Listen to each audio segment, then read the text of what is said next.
Score more for less with our NK News Shop discount campaign. Ready to upgrade your wardrobe with some unique flair? At the NK News Shop, podcast listeners buying any 2 items from our t-shirt or hoodie collections will snag their third for half off.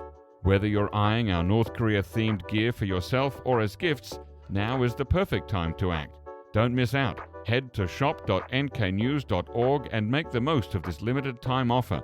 That's shop.nknews.org.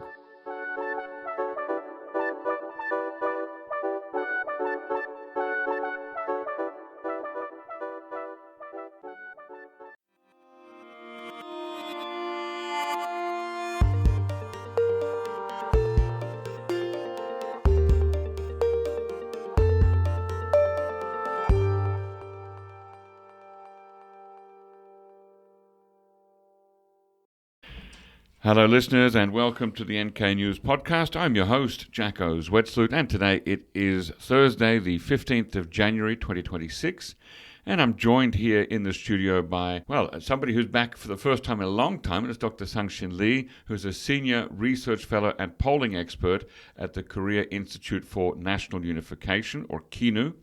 Dr. Lee was last on this podcast on episode 74 in June 2019. So that's 6.5 years ago. Welcome back, Dr. Lee.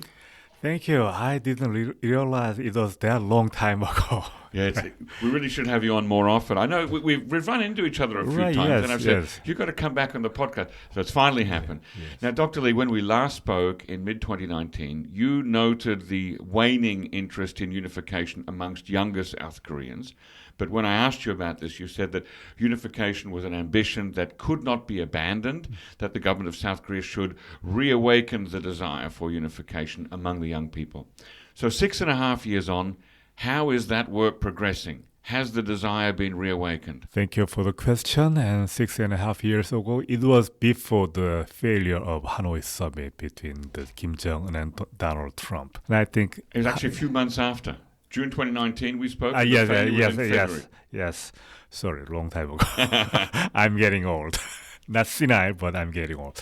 Yes. It was a few months after the summit. I do not recall exactly what word I have used, but probably I was referring to people's losing hope after the failure of Hanoi summit. And I'm afraid to say that the trend continues. Last year, in 2025, the KINU conducted our annual survey, and for the first time in our series of survey, the less than half of Korean population says that they think the unification is necessary. Less than half of, and that's the whole population, all age groups? Yes. Okay. Yes, we survey the Korean adult above 18 years old. Yeah.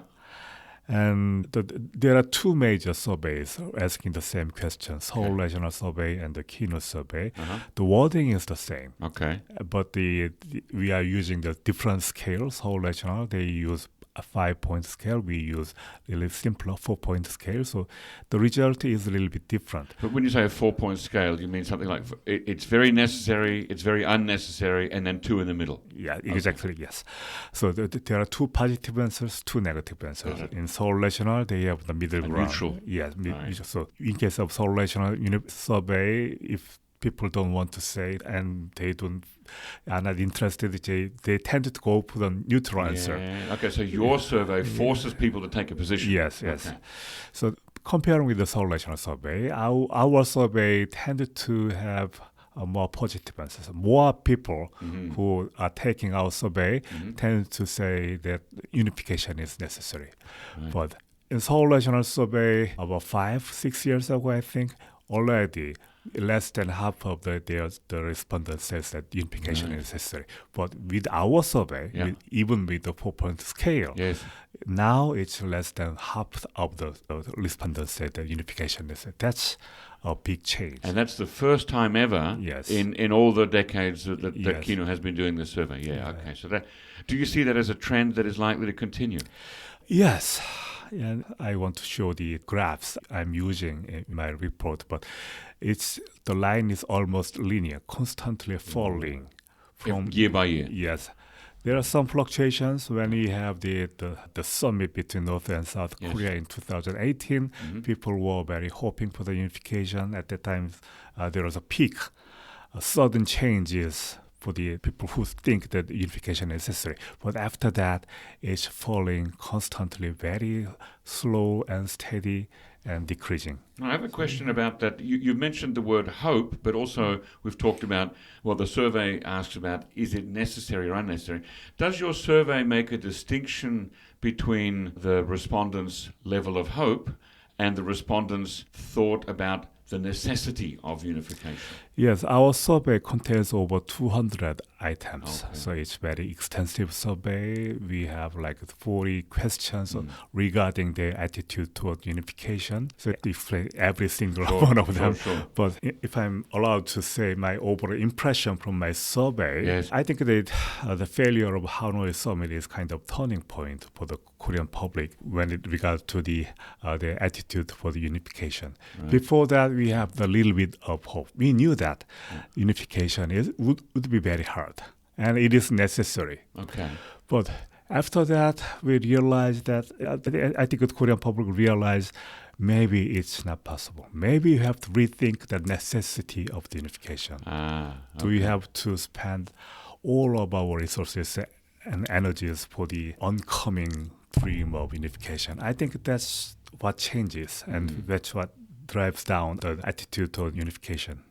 Now, under the Lee Jae-myung administration, how does KINU interpret the mandate from President Lee to redefine inter-Korean relations through reconciliation and cooperation and to institutionalize peaceful coexistence? What does that mean in practice for your research priorities and public diplomacy outputs? Actually, Lee Jae-myung government, the unification policy and the North Korea policy is not new at all. Even the Kim Dae-jung, President Kim Dae-jung in 2000, when he gave an address in Berlin, that's one of the most important presidential address regarding North Korean problem. And he says that unification is necessary and important, but it will be very hard, and we don't think it will come in a few decades. So first step, we have to focus our energy on reconciliation and coexistence.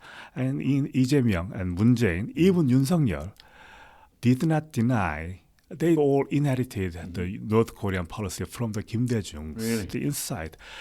I recently reread the Kim Dae-jung's address, and it's remarkable.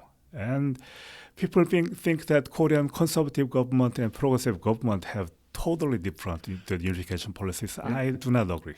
So you see a straight line from Kim Dae-jung's Berlin speech in 2000 to where we are now. Yes. Are there some bumps in that straight line, perhaps during Lee Myung-bak or Park Geun-hye? Yes, when it comes to the details. Okay. But the big picture of this is hard, it's going to take a long time, we'll do it step by step, it's not going to happen overnight, we don't want a collapse, unification by absorption, that you see that as being consistent through all the last, 6, 7 presidents. Yes, the outline for the unification policy was designed by the No Tae-woo and Kim Young-sam in 1989 and 1994. The Kim Young-sam was the current Korean government official position for the unification is called 민족 공동체 통일 방안.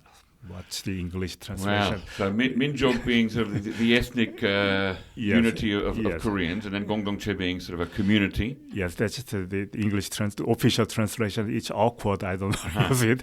Anyway, the Kim Young-sam was the first architect of the unification plan in 1994. And it has 3 parts. First part, peace and coexistence. Let's have some economic cooperation and some kind of peaceful exchange in North Korea. Let's get along. Let's do not fight. And after that, we go to the next phase of unification. That's the confederation. Yes. North Korea and South Korea form kind of the European Union style, the political community between two Koreas. Some people call it a low-level federation. Yes. Or a confederation. There's not much difference. There is a difference. Oh, is there? Okay. Federal government is the high level of government. Federal government represents North and South Korea in foreign relations. They have the military, they have the foreign powers. But in confederation level, South Korea and North Korea have their own autonomy and sovereignty. They have, just like European Union, Congress is not above the individual nations. The Confederation of Korea is not above South Korea and North Korea. It's when in small number of issues we discuss with the Confederation government. But North Korea and South Korea will still have maintained their sovereignty. That's Confederation. After that, we aim for the complete unification. Right. That was the three phases. From 1994. 1994. And Kim Dae-jung merely elaborated the 1994 plan. And even after the Lee Myung-bak, Park Geun-hye, Yoon Suk-yeol, they are all conservative president. They have kind of hostile attitude toward North Korea, but they didn't deny the 민족 공동체 통일 방안. Interesting. Okay, that's interesting to know that. Now, let's look at North Korea. For decades, of course, from 1953, more or less, that North Korea had this policy that unification is the ultimate goal of the North Korean government. As of late 2023, we see an end to that Kim Jong-un, Pyongyang, has publicly ruled out dialogue, even low level, and economic cooperation and unification. So in that environment, what specific roles should KINU, your organization, prioritize this year in 2026, both at home and abroad? And also, what indicators would count as success? That's a very hard question because it's still controversial in South Korea. But when South Korean public, long time ago already decided that North and South Korea are going for the separate ways. Constitutionally, we cannot allow that. South Korean constitution says that North Korea is part of the South Korea. And in 1990, when North and South Korea signed the basic agreement, it says that the North and South Korea agreed not to recognize each other as a sovereign nation. They agreed? Agreed. Yes, we signed. We have the document. Okay. Because in 1990, you know that the whole Soviet bloc was collapsing, and everyone was expecting North Korea will collapse in a couple of years. So they kind of signed everything South Korea asked for.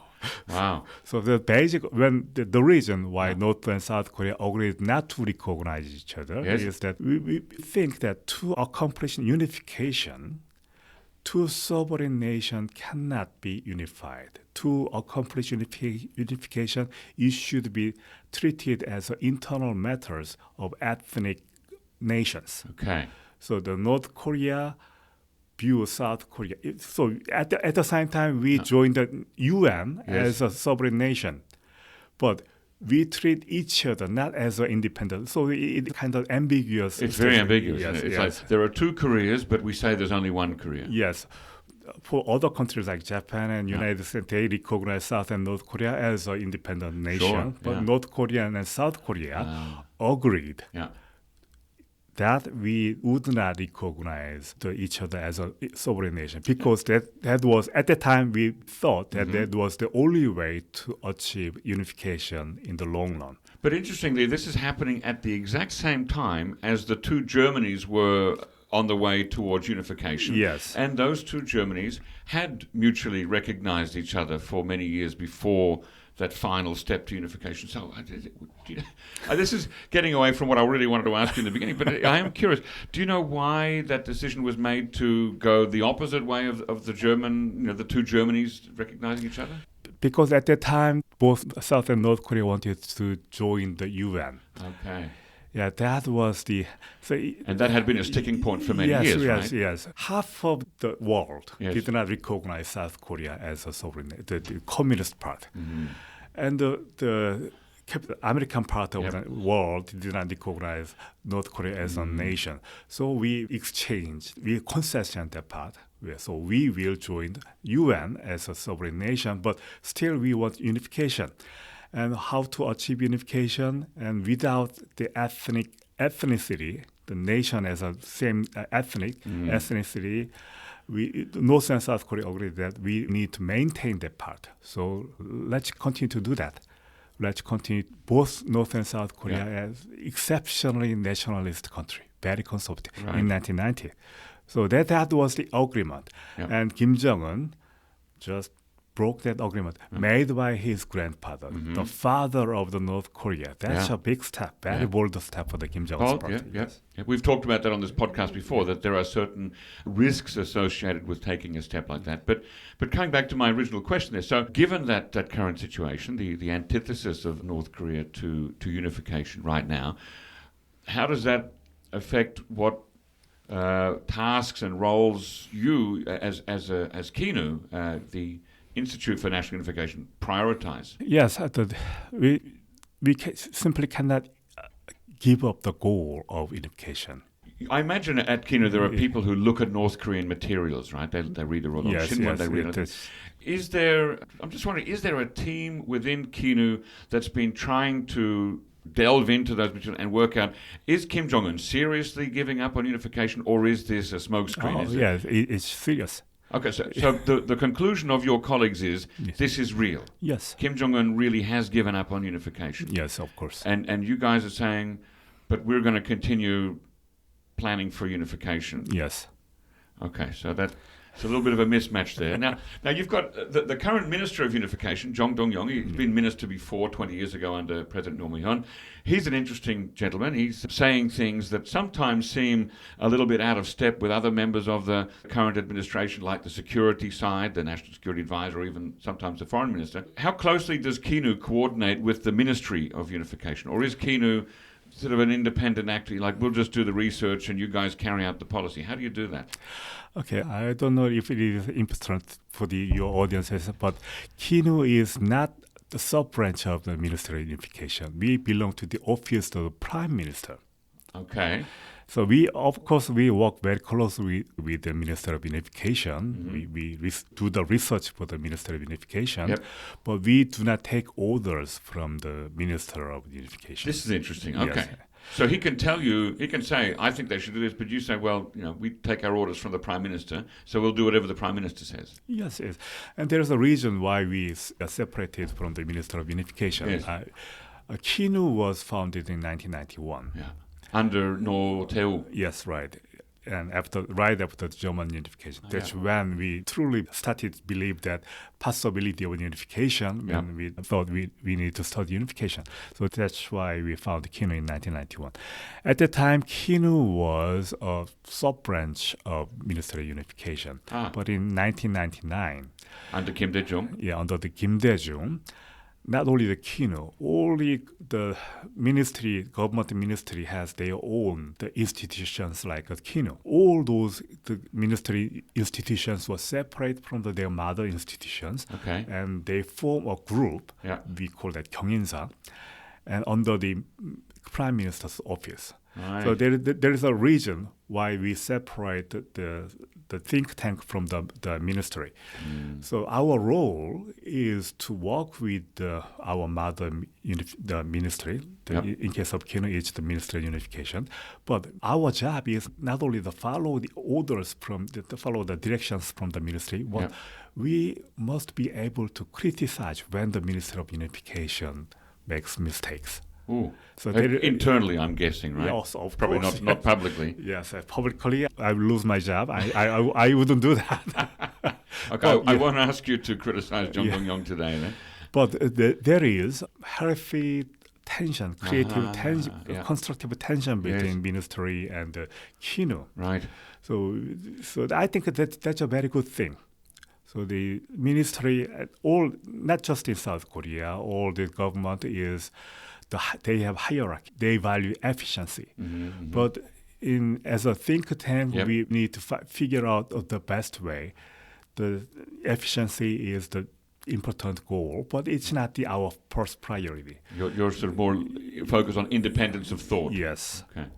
Is there a tension within KINU between those who are a little bit more security-oriented and those who are more engagement-oriented? I don't think there's a tension, but yes, in KINU we have about 40 researchers, or majority of them are the political science major, some economists and sociologists, even the literature major. Okay. They study North Korean culture. There are various lines of thought, but we have consensus. The unification is important. We cannot abandon the goal. Sometimes the security is important, but we have to find a way to persuade North Korea to maintain our goal for the unification. Okay, now let's talk in detail about your 2025 global survey on Yes. Korean unification, carried out in August last year, around the time of Liberation Day and also the foundation of the Republic Day. And you were the principal investigator for this survey conducted last year. Has KINU always conducted a global, multi-nation survey on unification? There's a lot of interesting stories, backstories about this global survey. For the sake of the fun of your audience, Sure. Let me tell you just one story. Please. The survey started in 2024 by the suggestion of the then Minister of Unification, Kim Young-ho. He was a very conservative guy, Yeah. but he wanted to know how the foreign nations, like the United States, the UK, France, how they feel about North Korea and South Korea and what is happening in Korean Peninsula. So that's how it got started. And I was not the PI of that survey. Principal investigator. There's a story which I cannot reveal. Oh. But anyway, the survey finished in the December of 2024. Yep. So we have the public conference to present our survey findings Sure. on the afternoon of December 3rd. Oh, that was martial law day. But hang on December 3rd, it hadn't happened in the afternoon, right? It happened at 10:30 in the evening. Yes. Right. It was, yes, as I told you, the survey was suggested by the minister himself. Right. So minister was there, Kim Young-ho. Ah. About 5 hours before the martial law was Yes. declared by the Yoon Sung-yeol. Yes. He was sitting in front of me. Now, where was this held? Where did this press conference? I did the 상공회에서, I don't know. Oh yeah, down there near Namdaemun, the like Korean Chamber of Commerce and Industry. very, very, like 10 minutes on foot from here. Yes. Yeah, we have very nice public conference. The minister Kim Young-ho gave a very nice opening remarks. Yes. And after 5 hours, he went to the Yongsan and declared martial law. Oh, he was part of that group. He was in the inner circle. Yes. So our research got buried. Right. Nobody got notice of the global survey. Yeah. No headlines for you the next time. Yes. Oh my goodness. Wow. So that was the first survey, 2024. I see. So the most recent survey is the second iteration. The 2025 survey was second wave of the survey, and now this time I was the principal investigator of the survey. So I changed a lot of the survey questions. So the brand new survey anyway. Now, was there any major change in which countries were surveyed last year, or any methodological cautions that we should keep in mind when we look at that? We surveyed 8 countries in 2004 and another 8 countries in 2025. Right. So there are some countries that surveyed 2 times. Yep. The U.S., Japan, and the Poland was surveyed because the Poland is influenced by Russia and Ukraine war, and we wanted to know how Poland opinion toward North Korea has changed after the Russian, and also the Germany was surveyed twice because of the unification. Sure. But I wanted to cover all G7 countries by the survey, so all the G7 members survey, the countries were surveyed at least once. Okay. In 2024, we also surveyed the Australia and the Vietnam. And last year, we surveyed Mongolia and Canada and Sweden. Wow. All right. So which country's results surprised you most? And are there any where the country was surveyed twice in 2024 and 2025 where the pattern was quite steady? Yes, the most interesting one is Japan. Okay. Yes. Simply put, Japan hates both South and North Korea. Equally? Yes. Oh. Yes, of course, Japan likes South Korea a little bit better, but overall, very negative tone. So the other countries, especially the Western countries, the European and the North American countries, for them, South and North Korea is a mirror image. South Korea is a good Korea. North Korea is evil Korea. That's understandable. The European and the Americans tend to have low knowledge of the Korean matters. Yeah. That doesn't mean that they cannot make decisions. They don't have the attitude. Because they don't know much about the Korean issues, they use this kind of mirror image to make decisions. So they know that North Korea is the human rights abusing, very evil country. Kim Jong-un has the very bad health or something like that. South Korea is everything opposite of North Korea. Yeah. So North Korea is bad at this point, then South Korea must be good at this point. Something like that. Yeah. So even with the lack of the knowledge, they can make decisions and judgment like that. But Asian countries, Japan knows a lot of things about South and North Korea. Yeah. They were directly threatened by the North Korean the missile test and the nuclear weapons. So they know a lot. Actually, we tested the level of knowledge on each country, but Japanese are most knowledgeable people. When we asked the national image of South and North Korea for Japan, South Korean national image is a little bit better than North Korea for the Japanese people. But even with South Korea, it's negative. South Korea is better than North Korea, but still bad. Interesting. Yes. Other Asian countries like Vietnam and Mongolia, they both like South and North Korea.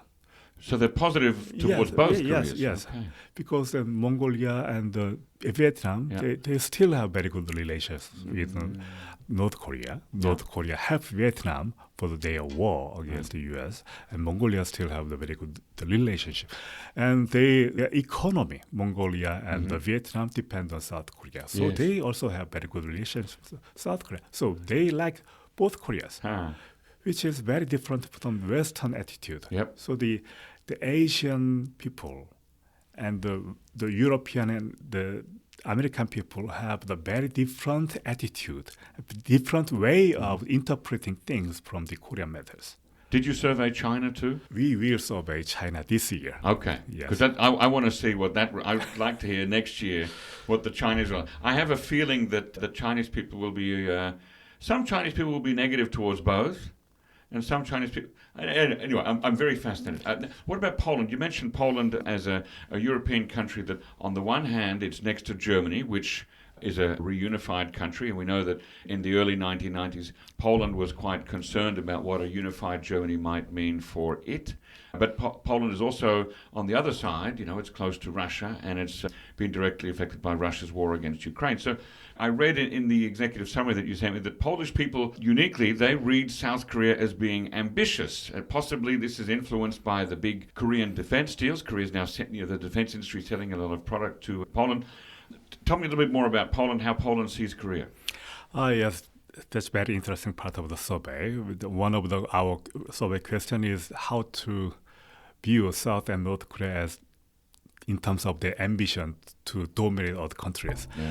And South Korea tends to be looked at as the peaceful, not ambitious country, while the North Korea is an ambitious country. But in terms of Poland, they tend to view South Korea as kind of aggressive and ambitious country. So not only ambitious, but also aggressive. Yes. Interesting. I have to talk to Polish people. But more research is needed. One of the hypotheses I can present now is that we are selling massive amount of weaponry to Poland. Yep. And we are basically rearming Poland against Russia. And I think that kind of relationship currently we are having with Poland is maybe it affect the Polish people and their attitude to South Korea. Interesting. Now, generally, in your global survey, I understand that most countries say that unification is desirable, but unlikely. So how do you communicate that gap between ideals and feasibility when you're explaining the survey to Korean or even foreign audiences? It's not easy to say that unification is not desirable. Yes. Okay. People are nice. People are nicer than you think. So when you ask things like that, do you think the unification is desirable or necessary for the Koreans? They tend to say yes. But is it possible, probable? But again, they will give the this time they will give you more honest answers. They don't think it will happen again. So I think that's why that explains the gap between the reality and the possibility. Does that fall in line with how South Koreans see it now, or are South Koreans even lower on the desirability scale than foreign countries? Yes, the Ministry of Unification was formed in 1968. Yeah, and as I understand, it wasn't the ministry at first, was it? Yeah. The name was different. It was called 국토통일1. Yes. So like an institute, really. Yes. One of the first projects they did in 1969 was public opinion survey. Okay. Which was very... Within Korea? Or? Within Korea. I discovered it just recently because I was very surprised. But to my knowledge, the real public survey only started in 1980s. Because in military dictatorship... Well, who's going to speak openly about their opinions? Yeah. They don't want to know their opinion. Okay, yes. But the Ministry of Unification, the original body of Ministry of Unification, they conducted survey. It was very well designed, surprisingly well designed. And I think it was conducted by the professors of the Seoul National University. Wow. And at that time, over 90% of people said that unification was necessary. But even then, people have doubt about the possibility or probability of unification, even in 1960s and 70s. Yeah. Well, I mean, 69, of course, was just 1 year after that tumultuous year of 1968 in which many things happened. The Blue House raid, the Pueblo, lots of inter-Korean skirmishes along the border. At that time, South Korea was not necessarily the stronger or the richer than North Korea. Not at all, It's understandable. Yeah. But my point is that there is always a gap between people's desire for the unification and people's understanding of the possibility of unification. Yeah. So I think the currently people are losing hope the unification. People really don't think that unification is possible at least in near future, but it's not new at all. Right. Yeah, that's interesting. Now, looking at North Korea's nuclear weapons in your survey, threat perceptions seem to be strongest in Japan, understandable, and in the US, also understandable. Weaker in Europe, but Mongolia stands out for believing that North Korea has nuclear weapons mainly for self-defense. How does KINU think that Seoul should tailor outreach on the nuclear issue to different countries, different audiences? I think Mongolian people are very nice. They never say anything negative things, both to South and North Korea. And I really don't think the Mongolia people feel any threatened from the North Korea. And that's partially explain why they feel safe from the North Korean nuclear threat. In 2024, we surveyed Vietnam, and they tended to find they were okay with North Korean nuclear powers. Weapons too. Yeah. So the Vietnam and Mongolia, still they are socialist country, they don't care about North Korean nuclear weapons. One more thing, they are okay with South Korean possibility of going nuclear. When you say they, you mean Vietnam or Mongolia or both? Both. Both. Okay. Yes. One, I cannot recall if I included this survey question and in the executive summary. But one of the question is that how they think of the South Koreans' possibility of the developing nuclear weapons, and mostly all the countries are negative, but Vietnam and Mongolia and Poland relatively okay with South Korea developing our nuclear weapons. Overall, it's negative. But compared with other nations, they are relatively okay. My guess is that they want their own nuclear weapons, especially Poland and Vietnam. Vietnam too, interesting. Yes. Does KINU have a stance on whether South Korea should develop its own nuclear weapons or not? Is there a policy position? Our policy position is our government policy position, and the policy position is we are not going nuclear. Okay, all right, that's very clear. Now, when you have survey respondents ranking the different tools that can be used to reach denuclearization, diplomacy comes first, followed by sanctions, and then military options. What concrete diplomatic moves still have traction given today's frozen channel between the two Koreas and also no conversation between America and North Korea? Well, the question is that we ask the peoples from the foreign country that do they think that their own government should help South Korea apply diplomatic pressure. Yes, to deal with North Korean nuclear threat, militarily, diplomatically, or financially, yes. And we have the bunch of the co-writers, and my part was to analyze Italy. And I found very interesting thing about Italy. The younger generation of Italians, very helpful with South Korea and our cause. And it's just statistically meaningful differences between Italian younger generation and older generations. Italian younger generations are very positive with South Korea, and they are more willing to help South Korea to deal with North Korea. I cannot give you the exact reason why they do that, why the Italian younger... Soft power?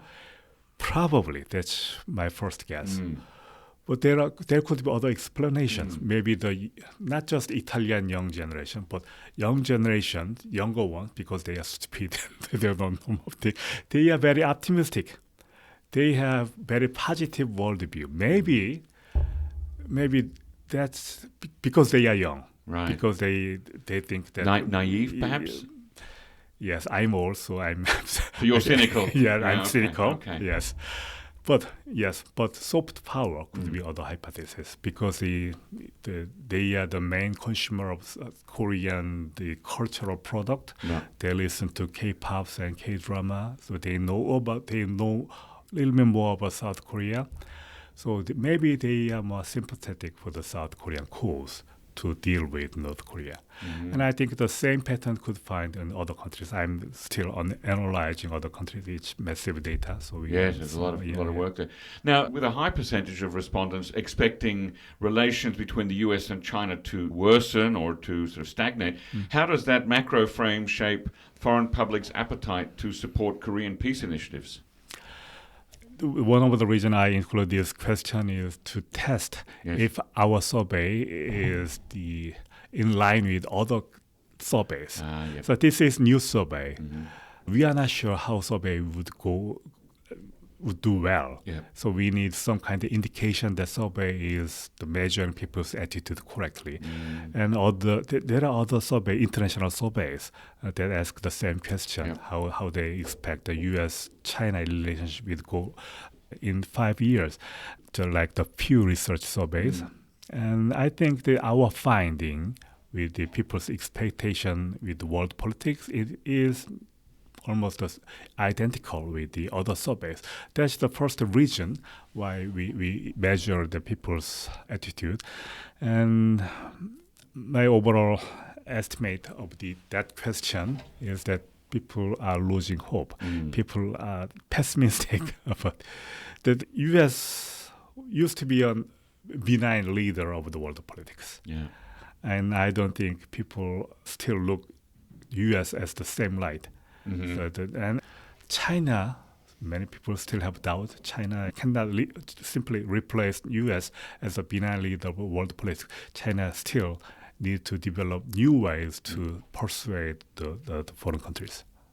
Now, if peaceful coexistence, sort of open-ended, not peaceful coexistence, not as the first stage towards unification, but just kind of a forever, continuing status. If that's now the most realistic thing that young South Koreans are hopeful for, how should the Korean government talk about purpose and payoff of unification to South Koreans who are under 40? In KINU Unification survey, I designed that question about 10 years ago. The question is, if South and North Korea can peacefully coexist, the unification is not really necessary. And we asked the people if they agree or disagree with the statement. And it's one of the reasons I love this question is that the steadiness of the answers. It's not influenced by the external factors like the Hanoi summit or the Korean summits. Even in 2018 and 2019, when all other variables were influenced by the ongoing summit between South and North Korea, still this question continues its trend. It's ever decreasing. More people want peaceful coexistence over the unification. As an end state. Yes. Right. The graph is almost straight line.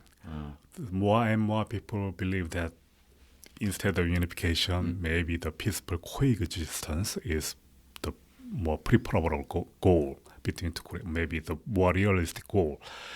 And there is no really differences, generational differences in this regard. Younger generations, it is right that younger generation tend to be more skeptical and more pessimistic about the prospect of unification. But older generation is not that different. And older generation, they maybe are more hypocritical. Now, do you find, are there any narratives or messengers or civic education tools that are effective to turn that around, to get younger people interested in unification? We are trying that. I can only give you some suggestions. But the education, civic education, especially civic education for the unification is the important matter, especially for the Ministry of Unification. They have special branches for the education. But under the conservative the administration, they tend to focus on anti-communist education. They teach people how bad system North Korea is. And under the progressive and liberal administration, they tend to focus on the necessity and the good prospect of unification. But we have to find the new narratives of unification. We have to abandon the ethnic dimension of unification because the South Korea is now multicultural nation. It's heading that way. Yes, we are already there. More than 5% of South Korean population is from the foreign countries. That's 5% of South Korea is more than 50 million population. So 5% is not a small number. And it's increasing. If you go to the rural area, and if you go to the elementary school, sometimes more than half of the class was filled with the children whose parents was not ethnically Korean. Right. So you think that maybe removing the idea of minjok from this conversation about community and unification might be the way to go? Eventually we have to. Imagine you are a teacher in elementary school in rural area. Half of your student is their skin color is not Korean skin color. And you have to say that we have to achieve unification because North and South Korea are the same minjok, same ethnicity. I don't think that can continue. Yeah, well, those classes, the attention will not be there. Yes. So the ethnicity in both Korea is very important thing. But not for long. It should be changed. Last question here, making it a bit more, bringing it down to the personal level. In your own inner circle, the next generation, your children, your nieces, your nephews, how do they see unification? They don't care. Do you have conversations? Are you trying to convince them? Yes. Persuade them? Yes, they know that I work for the KINU. Yes. I got massolated for the studying of unification in North Korea. I think they kind of be cautious in front of me. But overall, the younger generations, for them, North Korea is just another country. Annoying neighbor. Right. Yes. Still, they feel if there is some incident, especially between North Korea and Japan, maybe the nationalistic instinct would kick up, but I don't know. But the younger generation of South Koreans, North Korea is not that special. Wow, well, that's where we'll have to leave it today. Thank you very much, Dr. Sang-Shin Lee, for coming on the show. And we hope to see you again before 6 years have passed. Thank you. See you again soon. See you again. Bye.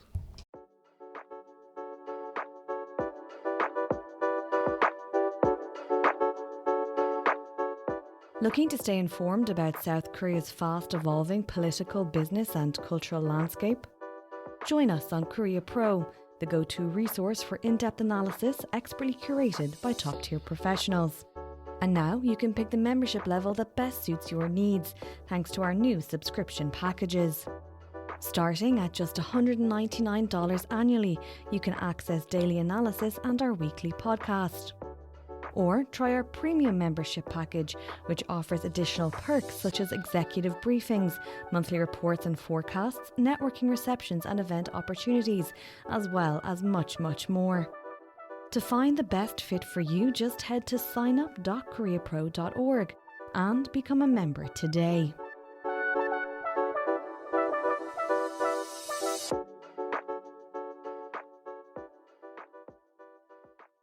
Ladies and gentlemen, that brings us to the end of our podcast episode for today. Our thanks go to Brian Betts and David Choi for facilitating this episode, and to our post-recording producer, Alana Hill, who cuts out all the extraneous noises, awkward silences, bodily functions, and fixes the audio levels. Thank you for listening, and listen again next time.